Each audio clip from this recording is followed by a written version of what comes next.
Tennessee State University National Alumni Association Live.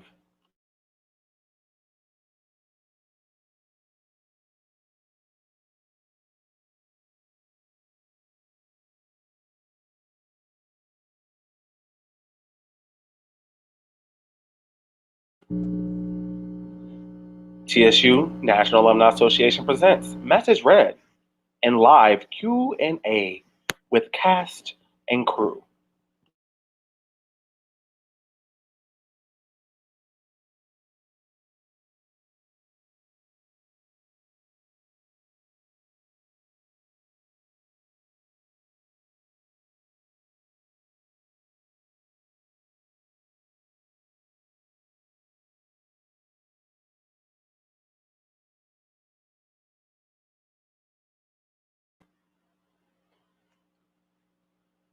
To welcome Spencer Glover, class of 2012, please, let's welcome Larry Jenkins.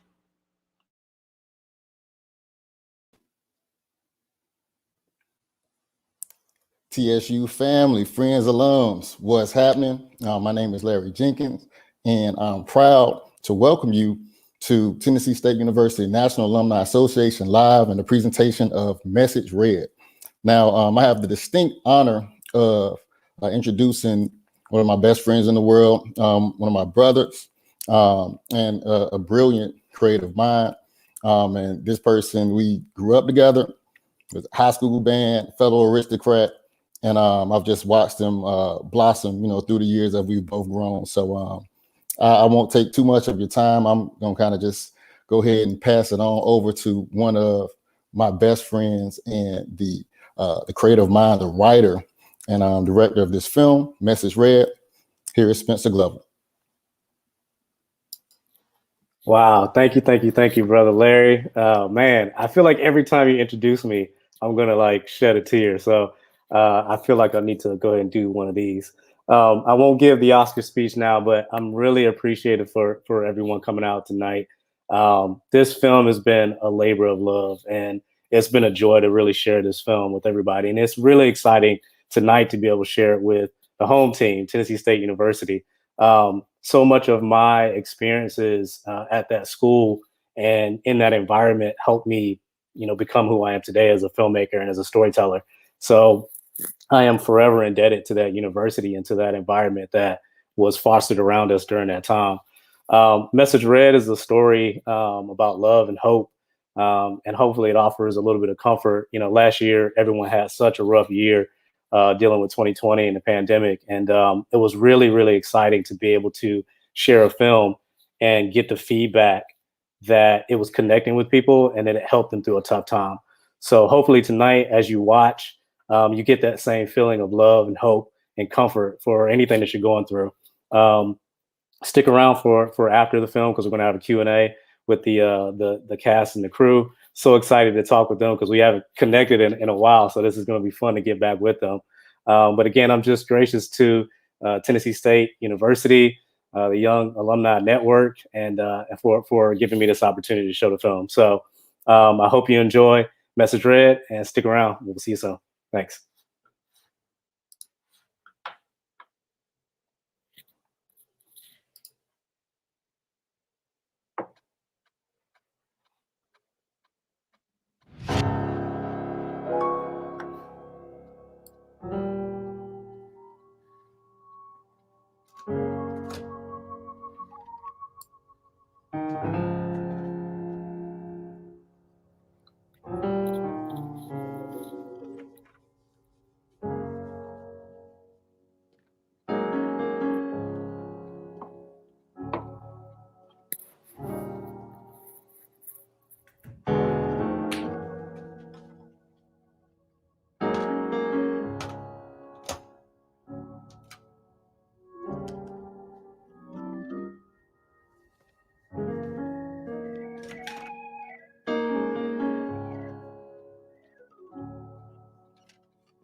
Welcome to Firth.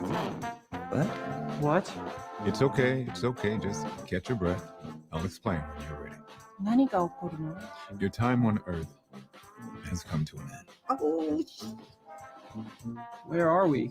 We're in that time between finality and Earth, which I've aptly named Earth. what the hell? Not quite. Little joke. It's the best name I could come up with. Just prepare yourself. The Matrix was real. Sorry, I'm not familiar. You know, Keanu Reeves, The Matrix. Going too far. Keanu Reeves, nothing. Anyway, people tend to lose their shit when they wake up in places they don't know. Think of this place like customs at an airport. My job is to ensure restricted items don't pass this point. This isn't fair. Yes, but the deed is done.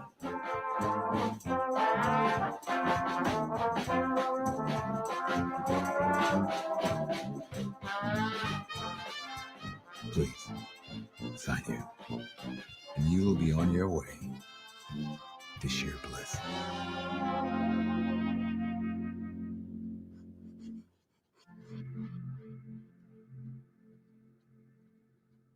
Adam, may I have the mask? Is it okay if I call you Adam, or shall I call you Adam Jake? It's okay if you call me Adam. Good. And now the toy. My father gave this to me. Please take care of him.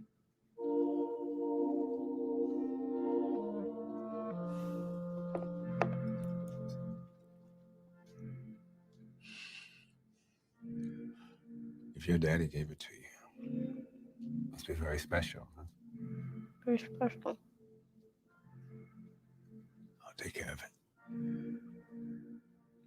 I promise.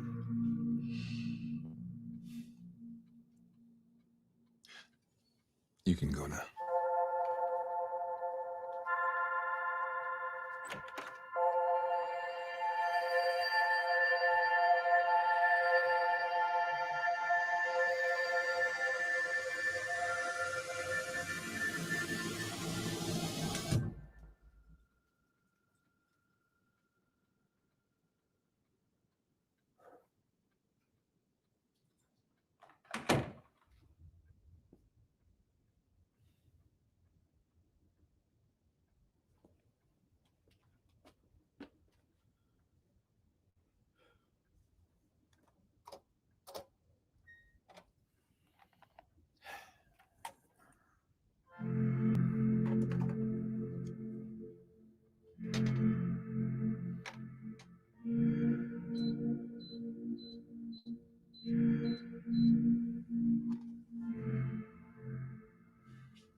Welcome, Benny. Who the hell are you? Give your eyes a moment to adjust. I'm Gwen Langford. I'm here to help you transition. No, I'm cool in the body I was born in.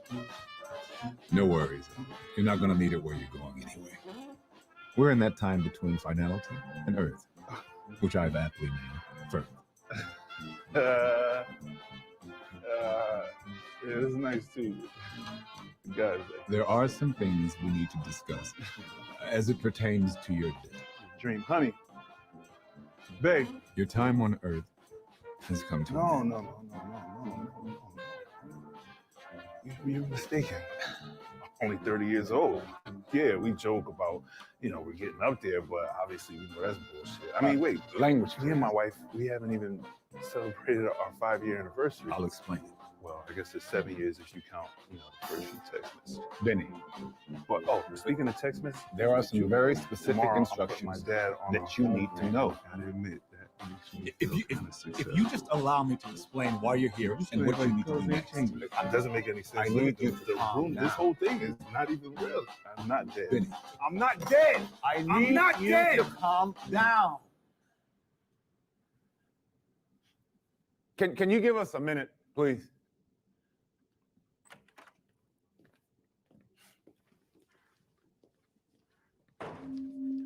Benny, you are dead. Past. Gone. Sometimes when people leave Earth before they're ready, they latch on to a thing, a material thing. They bind themselves to the meaning of that thing, and they bring it here. It's your most important connection to your life on Earth. But Benny, the place you're going is free from such emotional attachments. They're only going to hold you back from going through there. Okay. So cool. I vote to stay connected to Earth then. Well,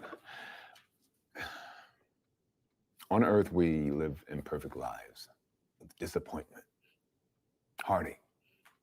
Benny, beyond that door is peace and serenity. Unlike anything you could even begin to comprehend.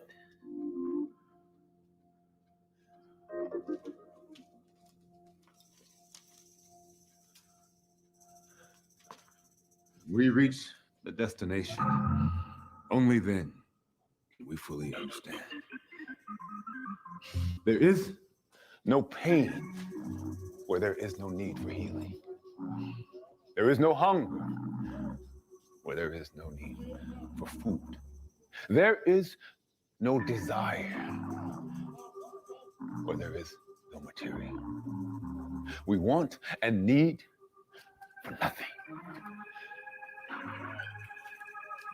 This place is perfect. Not a thing to be added. So I ask, are you ready to let go?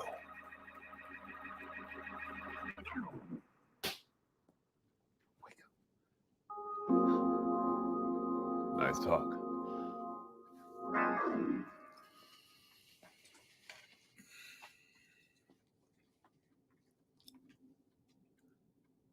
I heard everything you said. I guess the good news is I would have died of boredom anyway. Okay. Well, in short, everything you could ever need is through that door. No. Everything I could ever need is right here.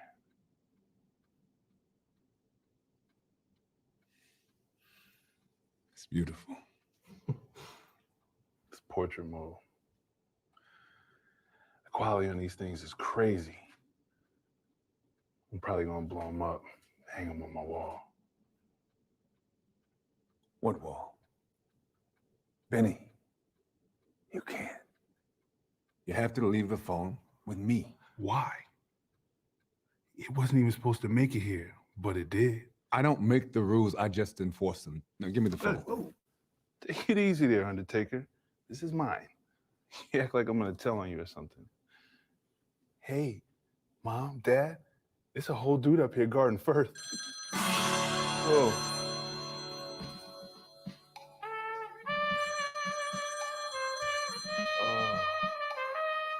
Do not answer that. I couldn't even get service in my house.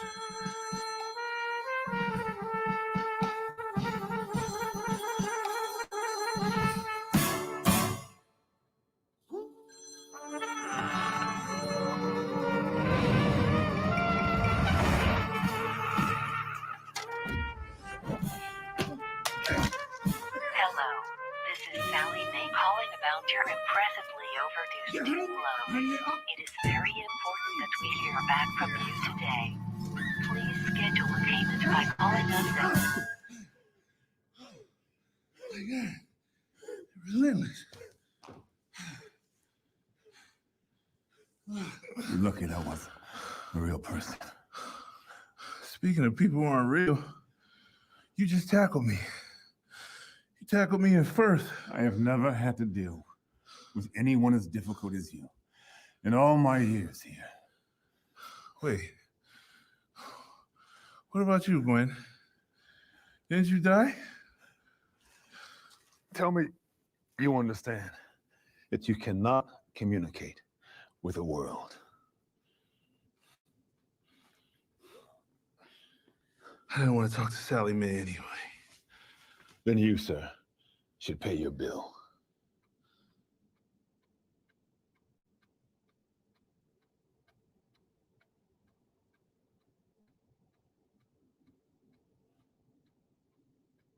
What happens if I don't give this to you? Then you wait here. How long? Not sure. Time seems to work differently up here. My best guess is 30, 40 years between contracts.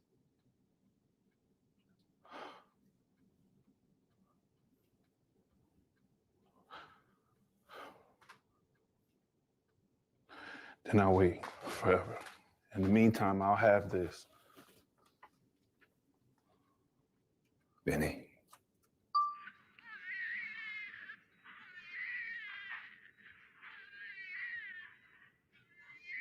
This is my baby girl. My grandmother sent it to me. I used to play it for everyone, man. Anyone within here, whether they were interested or not. I had played on this thing a million times.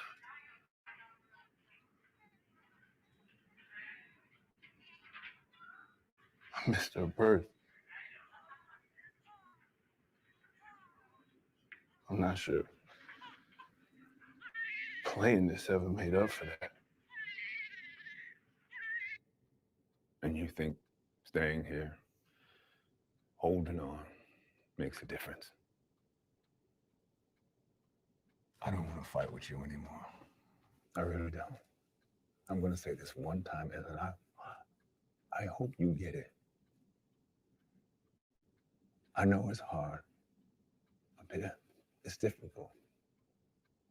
But believe me, missing them is worse.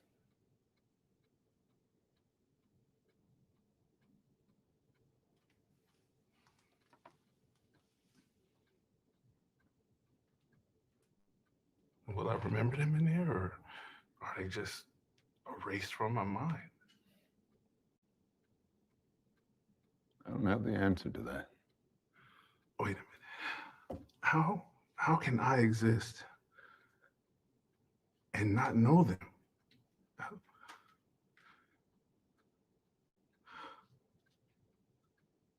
I'm scared, man.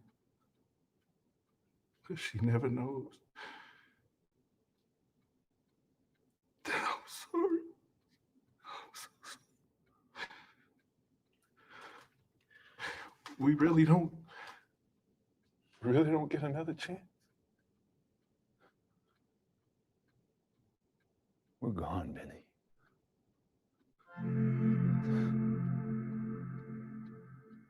We're gone.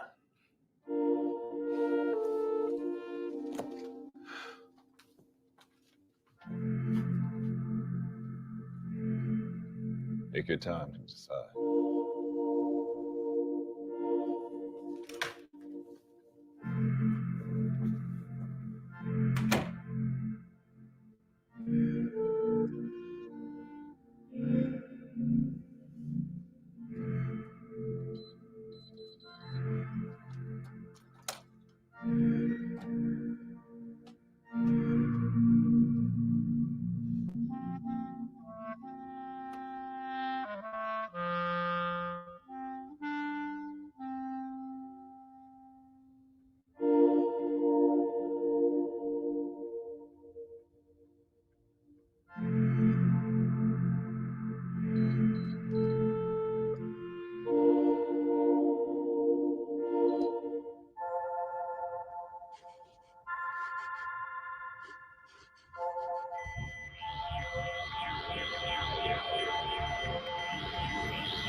Handsome kid.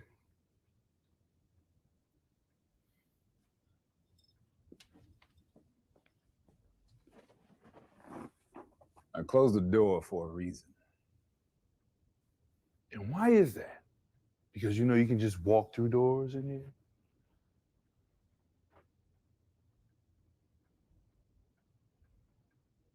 You look smart. Talented, too. Bet you're proud. Never got a chance to tell him.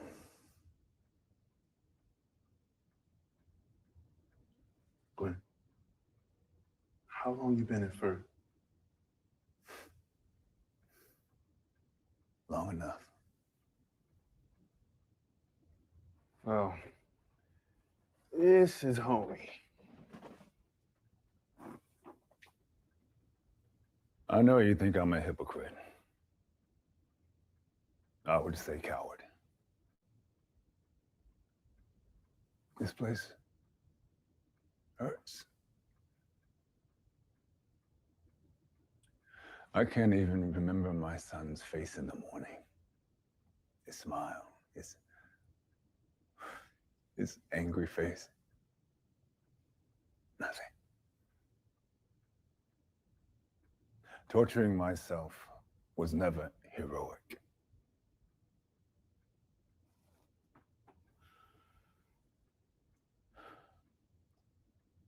No matter what I do up here, his life continues down there, and he's still a man without a father. I hate that it all comes down to this, that we live our lives and attach ourselves to others' souls.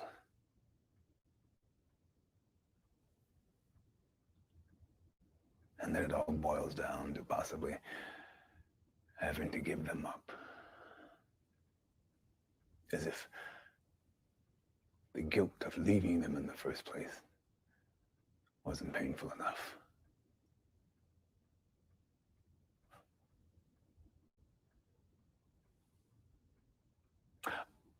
I can't decide whether it's unfair or generous to love at all. But I fell in love with that boy the first day I met him. And I take solace in that. Yeah. I take solace in that.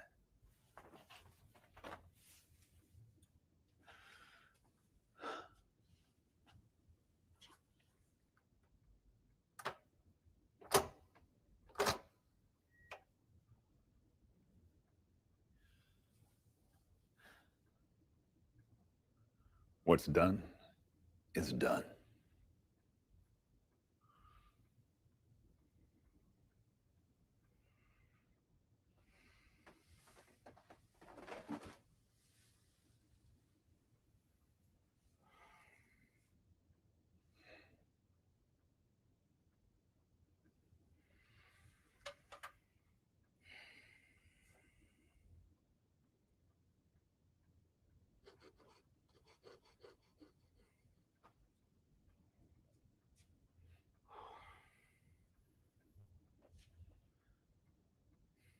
See you on the other side.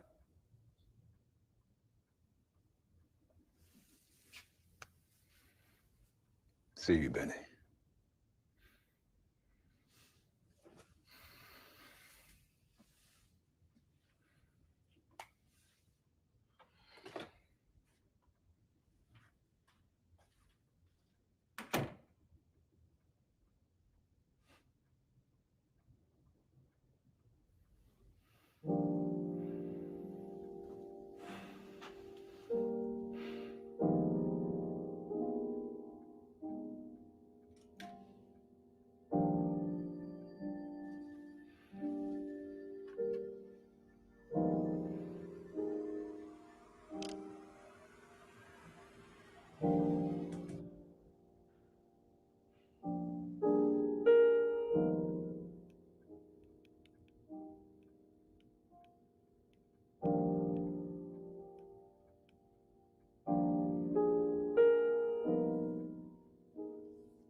Gentlemen, it was an honor.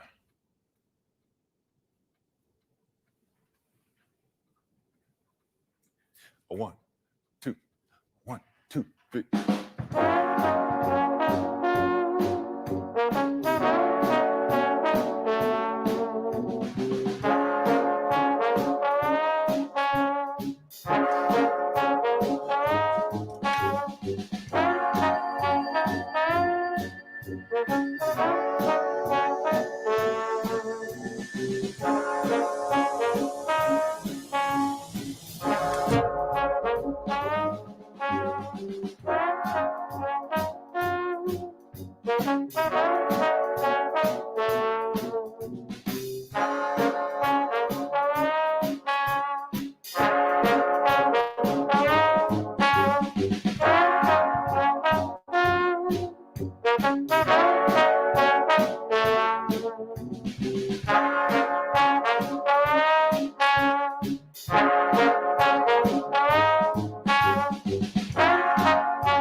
Wow.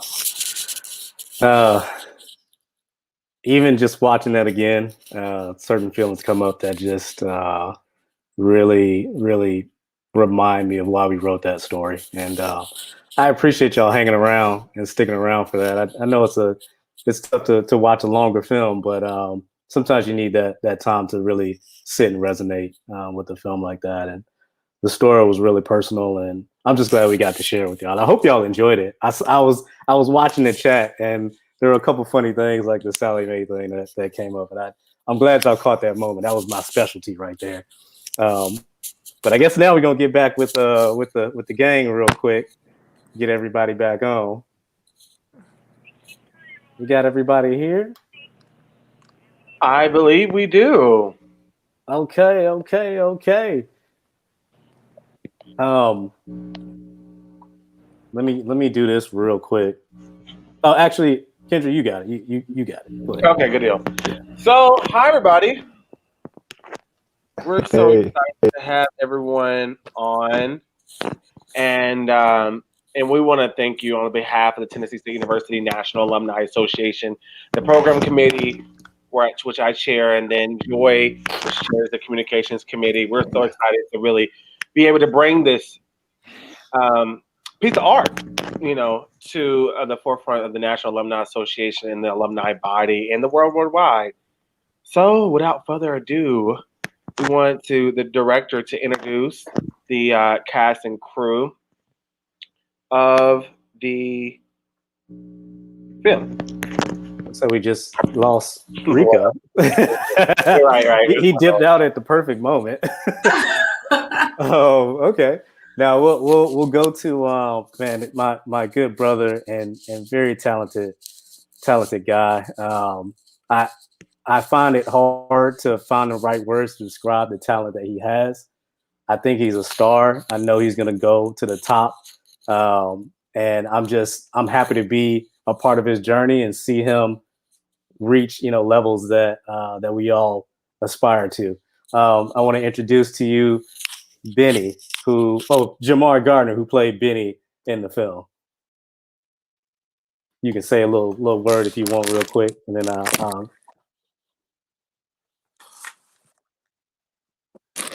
Hey, how y'all doing? At first, when you started that speech, I didn't think you was talking about me. But can y'all hear me good? I have a super delay here. I don't know if you guys can hear me though.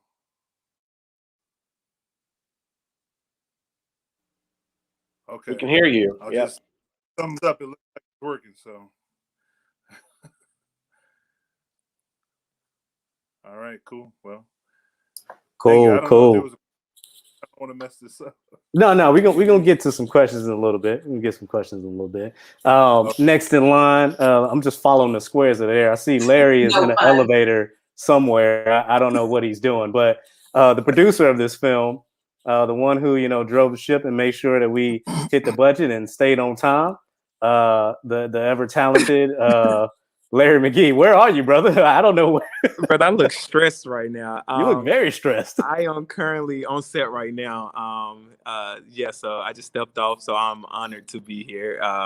And sorry about the bad lighting. I usually have a great setup like the rest of the folks on here, but I got to get what y'all get right now, and I'm just glad y'all here. So hello, and I hope you all enjoyed the film. Love it. Oh, I see we got Rico back in the house. Man, this guy was so instrumental to this film. I can't imagine it without him and that beautiful baritone voice that he has that just gives you a hug every time he speaks. This guy's had a tremendous career, and we were honored to have him be a part of this film. Rico Ross, who played Gwen, ladies and gentlemen. Thank you so much. A veteran actor friend of mine said to me a year before I did that he says, I'm doing some student films and some films, and he says I'm actually enjoying them more. He said, I don't have a lot of money, but what they have energy, and they have a creativity that just is riveting. And I thought what he said, and I full of small. Also, I thought it's a cool way to give back.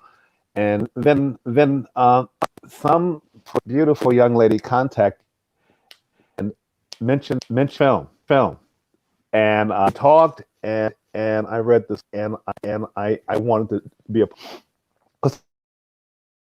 But when I met and start working with everybody, really nice experience, but I had how it was going to come out.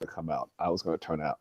But I got to tell you guys, I was watching film and rolling down my face, and I know how the story ends. But it was really a beautiful experience, and I'm really proud of it. And I think everybody just came game, and they didn't just do the job. I think they put into it, and I think that's comes out now. It was a beautiful performance, and I again I watched it, and just that part with the phone and sending the text message, it guts me every single time. So thank you for giving that performance. Thank you. I don't even think it me then. Was I muted? No, we heard you. It was breaking up a little bit, but we heard you. We caught most of it. Okay, cool. Yeah, cool. Cool. So we'll get to some more questions in just a second, but I'll continue introducing the crew now. The other half of this project that really brought the words to life. I don't, without her touch, I don't think this film would have been what it was, and I'm so glad that she is willing to put up with the crap that I go through as a creative and the stresses that we have in this environment. But the co-writer of this film, my fiance, Karis Forte, ladies and gentlemen. If I can talk.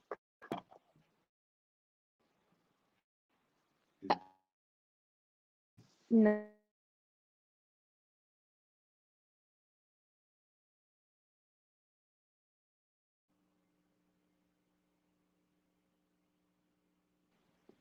I can't talk. It's okay. Don't worry about Okay. it. We'll get back to Karis in a second. Go ahead. Now I can hear.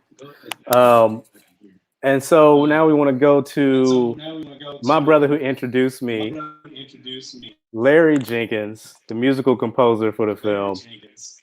I don't know what we would do without that musical touch. He brought a little bit of New Orleans. He brought a little bit of Virginia. He brought a little bit of himself and came up with that beautiful score. So Larry Jenkins, everybody. Appreciate you, brother.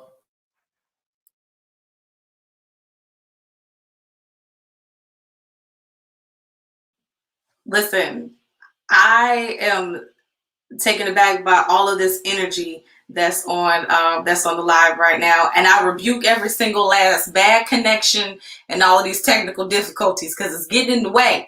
But no, you all did a fantastic job, and I can just tell by the people in the comments and people texting me right now. They were like, "Oh my goodness, no, they didn't leave us with an ellipsis. What did you do that for?" So. I enjoyed every single last bit of that film, and thank you all for being here with us today. Awesome job, each and every one of you. And I don't know about y'all out there in the comment section, but I have questions for everybody. I took notes. I took notes. Kendrick, did you take notes? You got questions? Of course, I've always have questions. I think the film was truly one of the highlights for me was really kind of going through it and understanding, like, I didn't realize the whole time until the end of it that that he had to transition himself, and that transformative moment until when he decided to really pick the other side and doing the goodwill of the people. I think that was a transformative moment for me. But I will let Joy, see his mass comm, the Pack House. Pack House?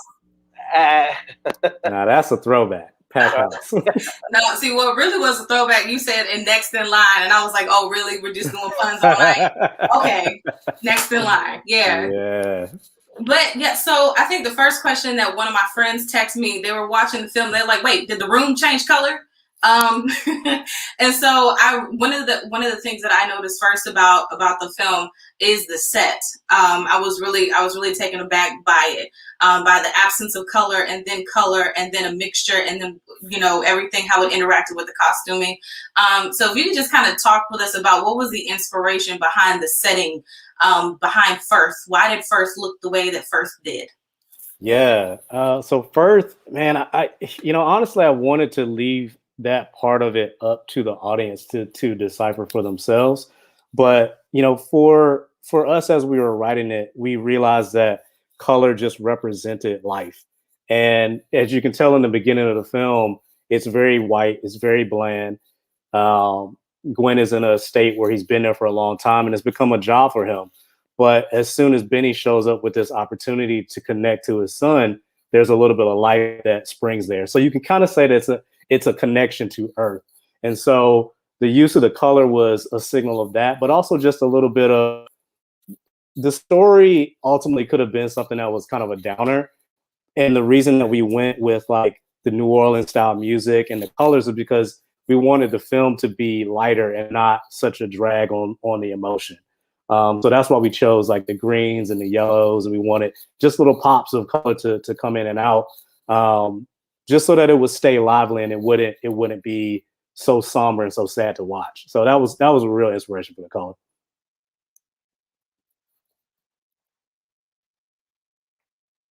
We got some more questions coming in. How long did it take to shoot the entire film? So the film took 4 days. Yeah, 4 days to shoot. We were in studio all 4 days. We shot at Stage Post in Nashville, Tennessee. That entire set we built from the ground up. We had to paint it. We had to, and this was mid-shoot, we had to paint it. The flooring was brought in. We had to light it and rig it. So total time was 4 days. But of course, the prep for it is so long, you just forget how many days that you're actually doing it.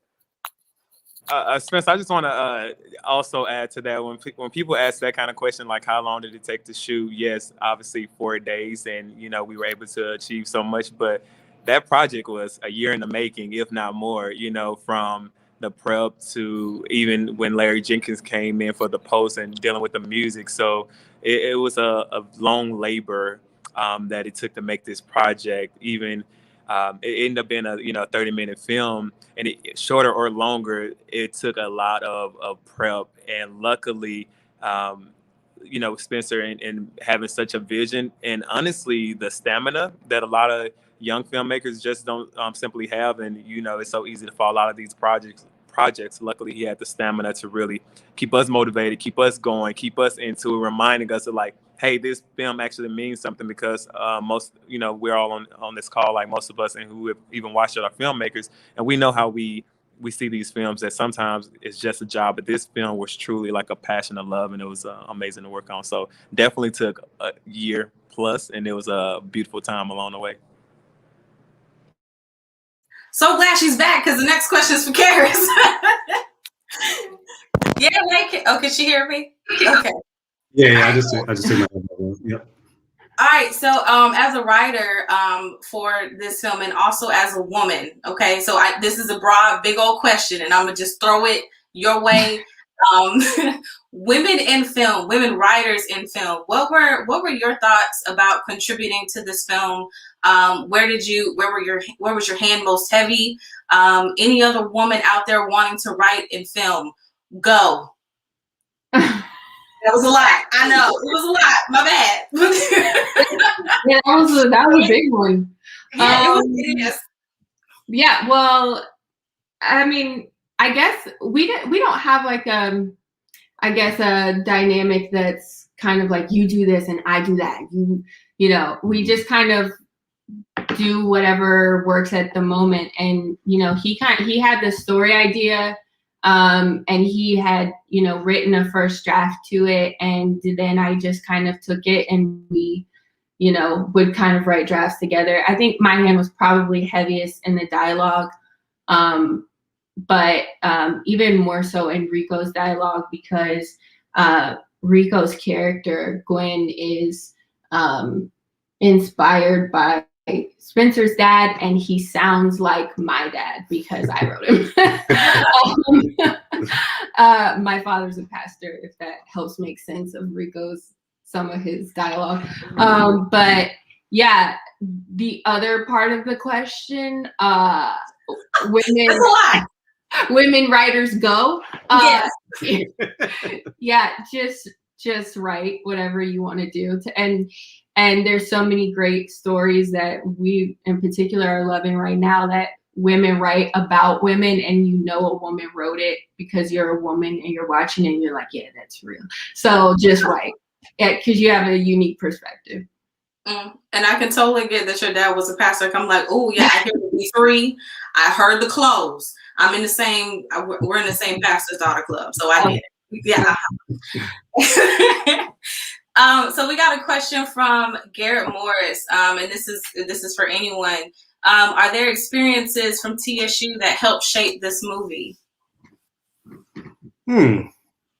Larry, you want that one? Oh, Larry Jenkins. Yeah, I can definitely jump in some on that. On the musical side, for sure.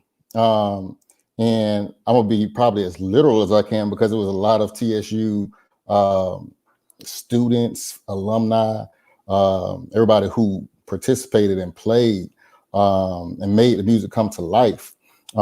Even seeing some of the band in the background.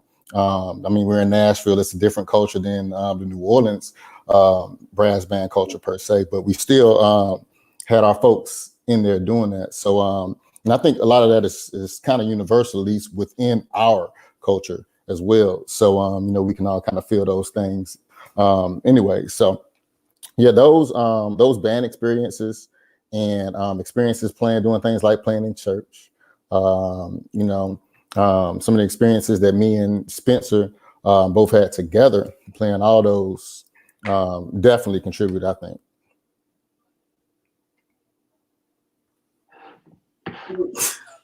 Hey, Miranda Clay. Yes, staying up all night in the edit bay. Yes, I'm sure that and watching things render did not give me PTSD. Spencer, can you talk to us a little bit about your production company and the name behind it? I think that has a lot of TSU ties, and maybe the audience would like to know that story a little bit. Yeah. So the name of our production company is Room 108. When I was at TSU,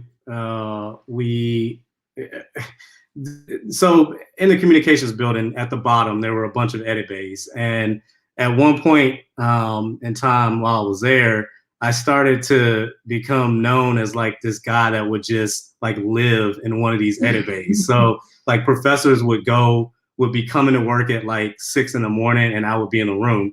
And then they would leave at 7 p.m. and I would still be in the room. And so that room, that edit bay was Room 108. And I just always felt like that room represented creativity. It represented, even though it was a little 4x6 room, it represented openness and like collaboration. And it got to a point where you would go in that room, and mind you, cell communication was not good down there because it was center block all around. So you would get in this room and you would be cut off from the outside world.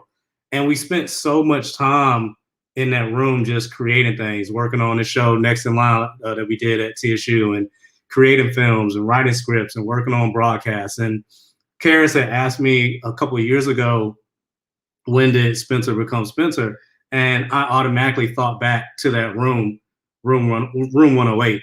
And I knew like at that moment that I had to name the company that, because I want to represent a creative and collaborative space where everyone can feel safe and have the opportunity to really like shut out the rest of the world and go to work and get some stuff done. So that's where the name comes from, and it's just an homage to that room. I hope they never tear it down. I hope it never goes anywhere. They don't even need to update it. Just keep it as it is, you know. Yeah, that's hilarious. And listen, and for people who have watched you, right? It's such a dope thing to see, and we're all waiting like, is Spencer gonna be at the Oscars this year? Y'all watching? Y'all looking? Okay. I've already told Larry multiple times, I would like to be the person upstage left in the entourage when you go up there and get Best Picture. Okay, just upstage left. There's like, I'm real good with the makeup. I can be, somebody that bring the mics, whatever you need, I got you. Yeah. But you had some really amazing actors for this project. What were the relationships like between the cast and the crew? How did you meet each other? How did you build this relationship? And what was it like for you, cast, to be acting in this film? Who goes first? Larry could tell us. Jamar could go because he hasn't spoken. Yeah, Jamar, you got it. For me, it was I don't know. It was a little surreal. I had caught a red-eye flight. Larry came and picked me up from the airport, I think at like 7 a.m.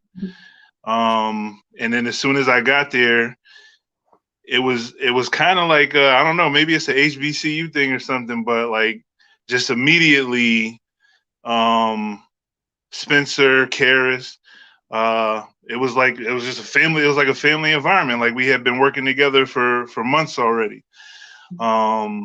And also the reason I say surreal is not just because I was like, super tired when I got there, but as they were saying, they had built that set from scratch, and I didn't know what to expect when I got there. So you walk in and you see the dedication that they had from the jump, and the plan that they had from the jump. Like they had just like this story was something that they had been waiting to tell for a while.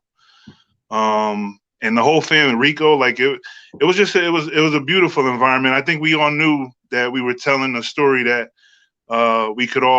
we all held close to our heart for different reasons, and that added to it for me. Yeah. Mute my mic. I'm done. I was going to comment on Rico as well, because I remember during one of our early table reads, when you write a script and you share with an actor, you want it to connect in a personal way.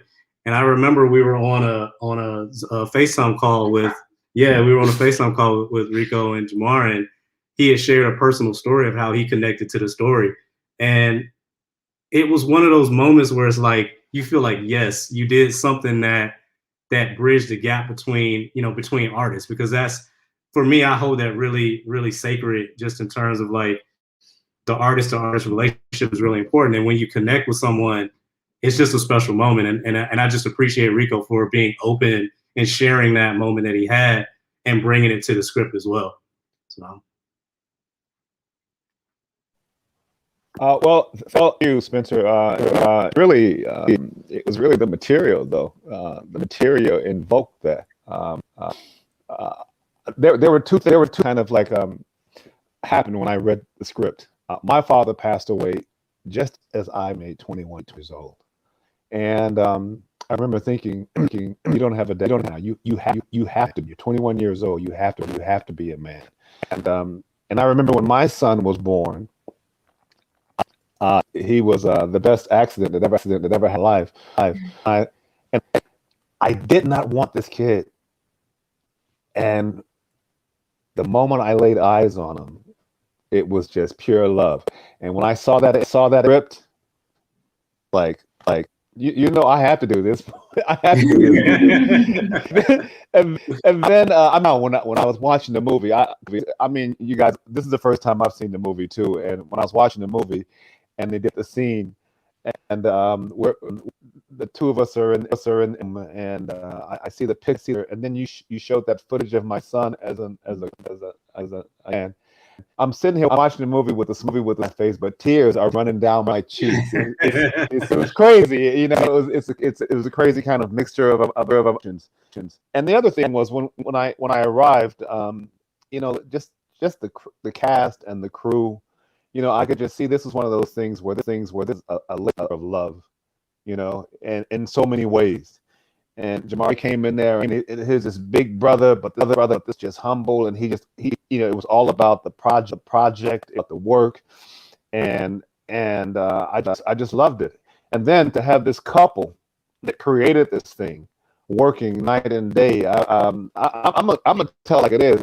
They even gave up their home for me to stay while we shot this film. I'm talking. This is the dedication and the commitment, and filmmakers do that big filmmakers when you've worked on the big films and you forget about how it starts. It's how some people have to start off, and now it came back to me, and hope them for success.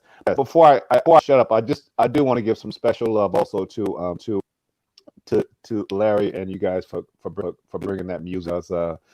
I was creative as well. The writing's creative. The set was creative.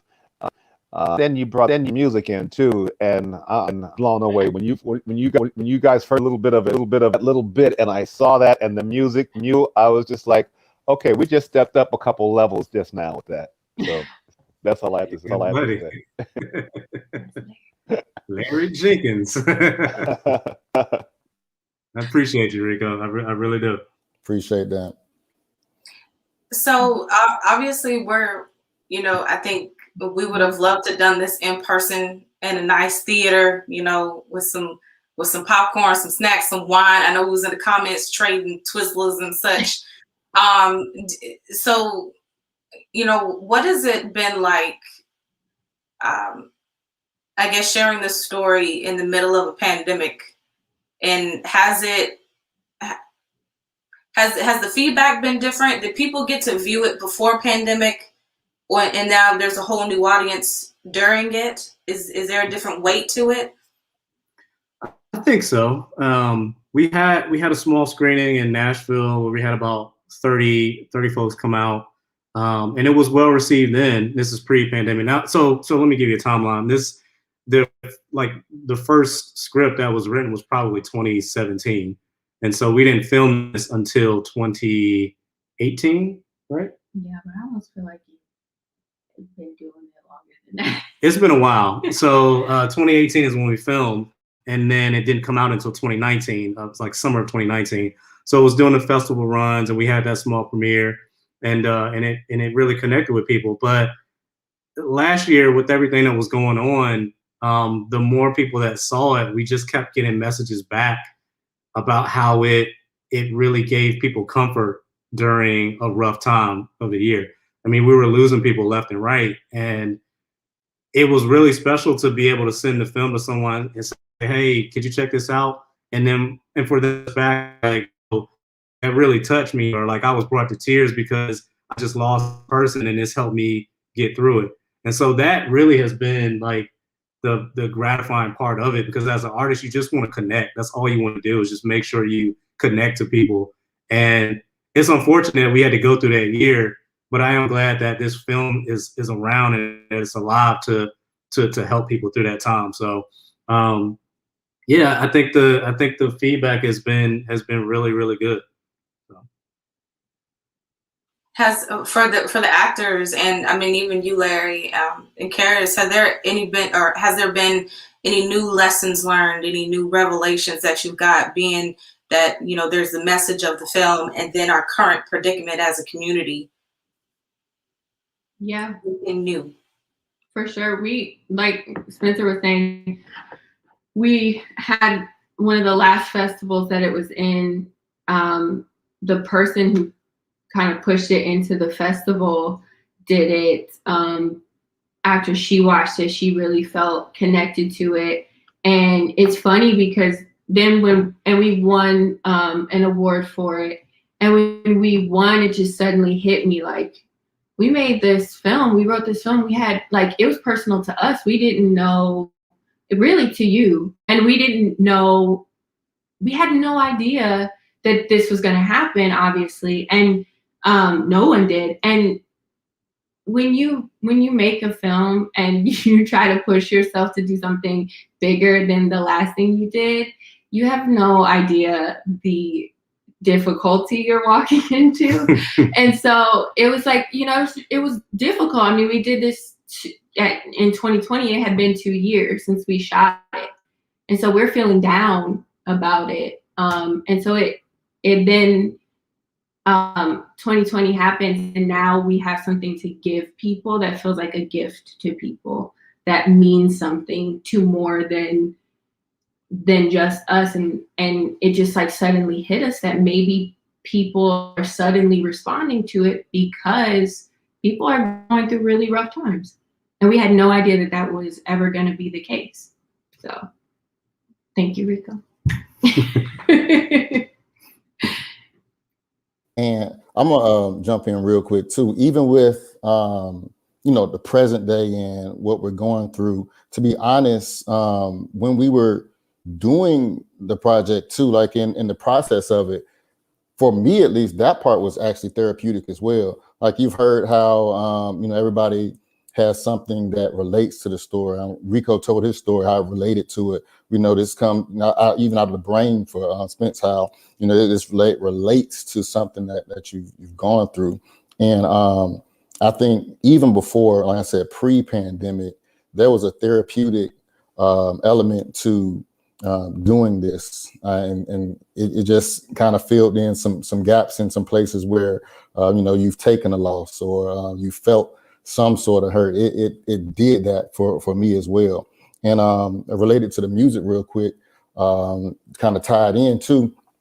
If you look at if you listen to the clarinet and you hear that whole world in his hand kind of creep in and out, that it's something about that kind of just does something or did something to me as even as we were playing it, you hear it and we're like, oh, we like that, but at the same time it's doing something not only for the story but internally. So yeah, this was a whole therapy session from start all through all the work, therapy session from start to finish. Speaking of music, we got some questions about music. So the use of the second line, the use of the jazz, or for people who don't know what a second line is in New Orleans, I lived in New Orleans for like this many years. Like I lived New Orleans, right? Yeah, baby. All right. So they use the second line music to for funerals. It's a celebration, like it's a parade through the entire city. So did you use that second line music in first to relate to the fact that they kind of have to have a funeral in first of relinquishing all of their material? Let me make sure, Nicholas, did I ask that right? They have to have a funeral for their old lives. So is that why we had that moment? Actually, I mean, yeah, that's kind of like hitting it on the head. That's double entendre, there, Nick. But definitely it kind of goes to what Spence said earlier too about the seriousness and the sadness that goes along with death, but the way that the second line and the way that makes you feel, it gives you just that twinkling of, it's going to be all right. It kind of, the music pushes you to the bright side when you hear second line, when you hear that celebration. And I think that's that, along with what you said. Like I said, Nick, that's like a double entendre, going that way, relinquishing. The relinquish more so was actually the whole world in his hands, though. So when you picked up that item, whatever that item was, and you heard the clarinet play a little bit of whole world in his hands, that was kind of representing the relinquishing, like giving up your world, the world that you had. You had to give that up. So that's more so relinquishing. But the second line is for definitely for more joy and kind of giving you some hope in the midst of the sad situation.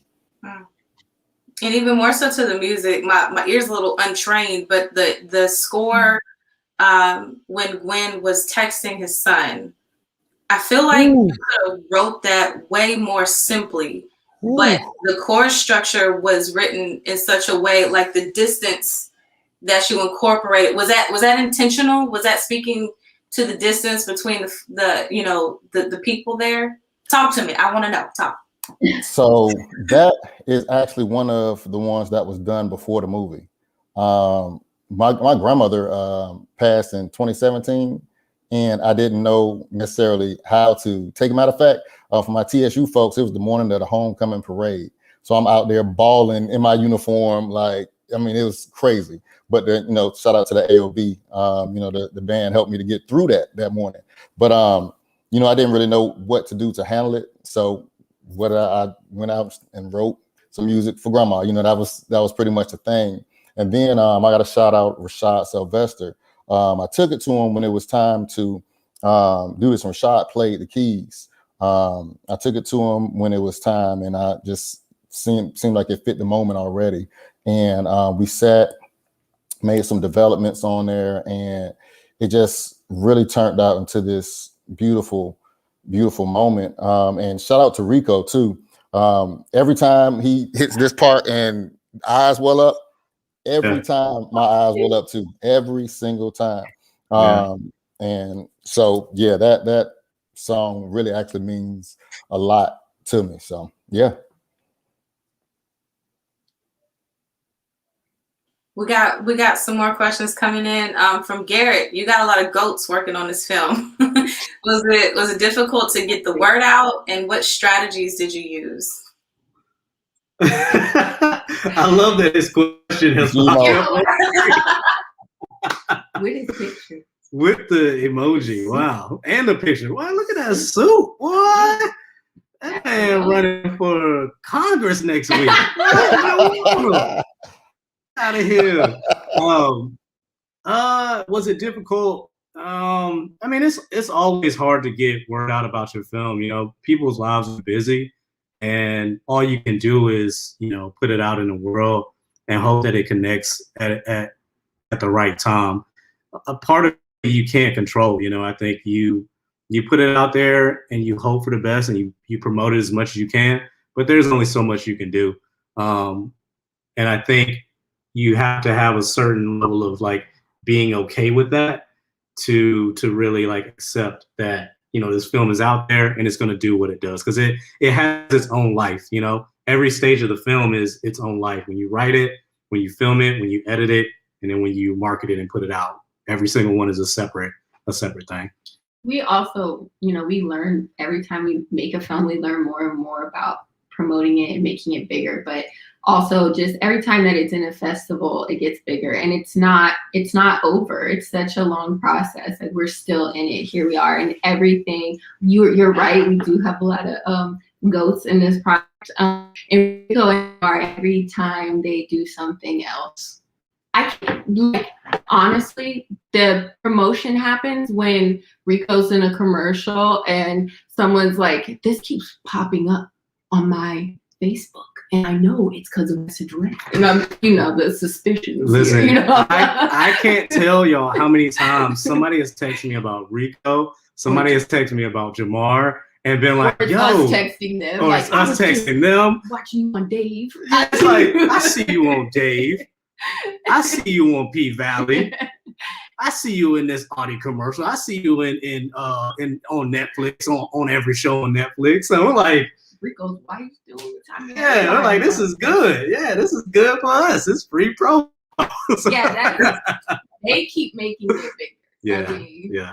Larry too. Larry doing big things every time he does something. Other Larry's doing big things every time they do something. Listen, I'm just glad to be in a number on the YouTube screen. Okay, all right. But yeah, like seriously, it's I really do bet it is a learning curve every single time. But you guys are doing it and doing it well. We got some more questions. Yeah. So the next the question around the what are the phases of designing the set from scratch, and how did you bring, you know, first to life for, you know, I think a lot of people are interested. Yeah. The phases of designing the set, it really involves a lot of research and pulling together as many references as you can.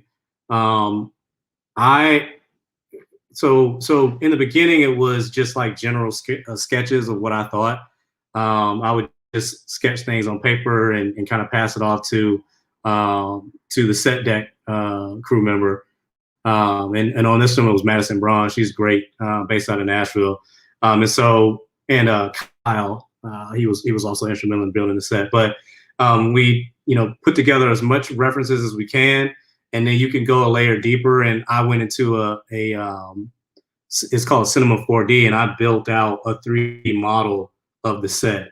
And then I colored it and put my actors in it and everything like that. So it's a process. I mean, you try to get as close to the final result as you can, but you also leave room for collaboration too. So you try to get some ideas down and then pass it off to your team members, because it is a collaboration. You want them to be able to help you create.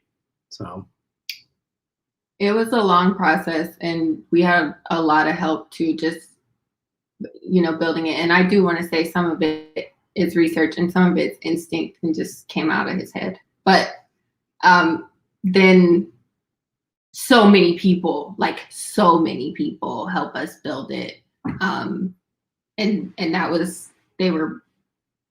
we're grateful to them, because that's the second time we done that. That was actually the smaller one. So, but yeah.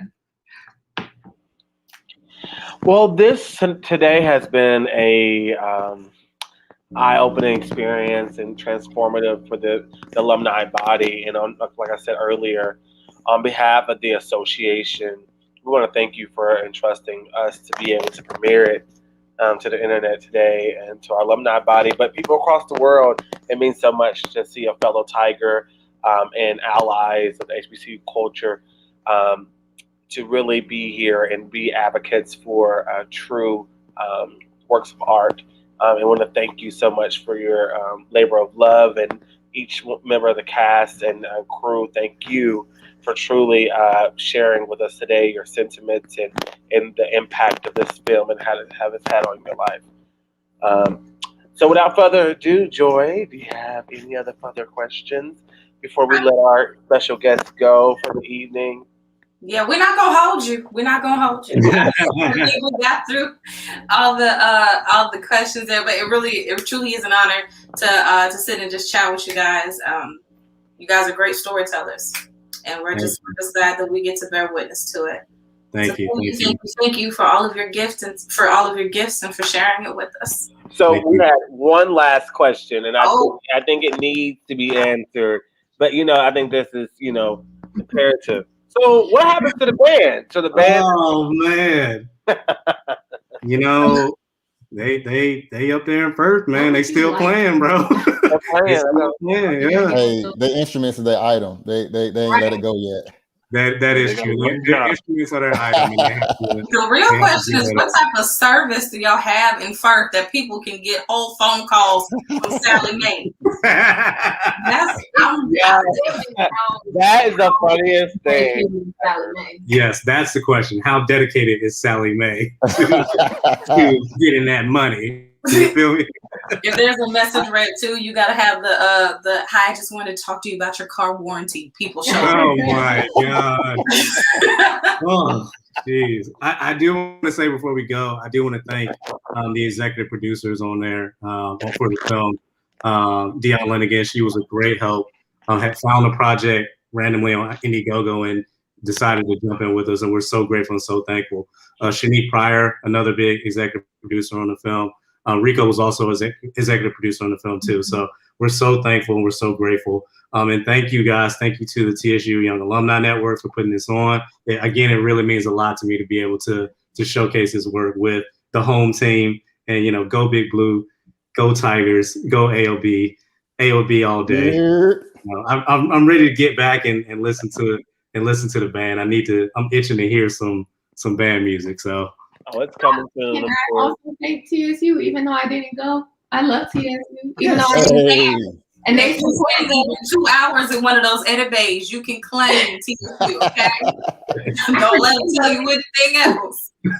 I pretend and I appreciate TSU for supporting us. And look, TSU supported us in every step of this. Also, thank you to Slim and Huskies, who just gave us pizza for the entire crew for no cost. We did not ask them; they just did that. And we've got Larry from TSU. Well, we got both Larrys, but TSU is essentially a part of every single portion of that film, and we're grateful. So I guess the one last question. We said last question. We got one last. So what is next? What's next? Got a couple things coming up. So this one here is directing her short film Robbery, the top of the month. So she's into the director chair. We're very excited about that. We're constantly writing. I got a couple of feature films that you may see Jamar in if I can get on his schedule, because he's super busy. But we got a heist film about reparations coming up, and we got Versatile 100, which is about me and Larry's high school, our alma mater, the Marching Greyhound Band from Portsmouth, Virginia. So we got a couple things coming up. It's going to be exciting. Got some things in the pipeline. Well, we want to again thank you, Spence, and then and Karis and everybody else for coming on again today, Jamar and Larry, and to Rico and the other Larry who are busy working on the set of posts and working and grinding. We want to thank you for coming on today and sharing again your experience. And so, Tigers, we want to tell you, of course, be looking out for more programming. You can find this on both Instagrams. There's two. There's one that's the Tennessee State University National Alumni Association. The other one is the TSU Young Alumni Network. They are both the same. The Young Alumni Network is a collaborative piece with the National Alumni Association. We encourage all alums to go out to support Spence and the upcoming projects he has. You can follow him at spence.glover on Instagram. And then, of course, Rumor 108 to see, Karis's new film, Robbery. And so we want to thank you all so much again, and we look forward to what's coming next. And, of course, look up for more programming. We'll be back in 2 weeks for the Courtyard Wednesday 1 year anniversary. We up. We're going to be bringing back all the guests. Then, and also, we'll be announcing the 40 under 40 for 2021, which is going to be great. So, also, that's a good reminder. Don't forget to nominate your fellow financial Tigers to be 40 under 40. You can find that application at the TSU on 10. What is it?